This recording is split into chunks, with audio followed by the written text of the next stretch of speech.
ಹಾಡೋದು ಪೂಜೆ ಕ್ರಿಯಾತ್ಮಕ,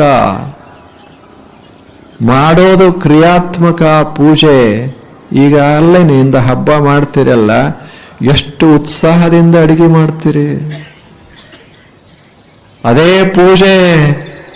ನೈವೇದ್ಯ ಮಾಡಿದ ಬಳಿಕ ಪೂಜೆ ಅಲ್ಲ, ಮಾಡಾಗನೇ ಪೂಜಾ. ಎಷ್ಟು ಚಂದದೆ. ಸುಮ್ಮನೆ ಏನಾರ ಹೀಗೆ ಇಡ್ತೇವಿ, ಒಂದು ಜಗಲಿ ಅಂತ ಇಟ್ಕೊಳ್ಳಿ, ಒಂದು ಹೇಗೆ ಒಂದು ಲಿಂಗ ಇಡ್ತೇವಿ, ಮೂರ್ತಿ ಇಡ್ತೇವಿ, ಏನಾದರೂ ಇಡ್ತೇವಿ. ಸುಮ್ಮನೆ ನೋಡಿ, ಸುಮ್ಮನೆ ಒಂದು ಹೂವ ಹೆಂಗೆ ಇಡೇ ಪೂಜೆ ಸ್ವಚ್ಛ ಮಾಡ್ತೇವಿ.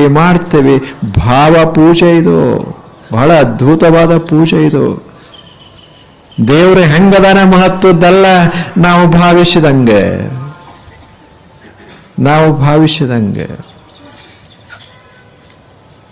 ಯಾಕೆ ದೇವರು ಹಾಗ ಹೀಗೆ ಇರ್ಬೇಕಂತೇನಲ್ಲ, ನಮ್ಮ ಮನಸ್ಸಿನಾಗ ಮೂಡ್ದಂಗೆ.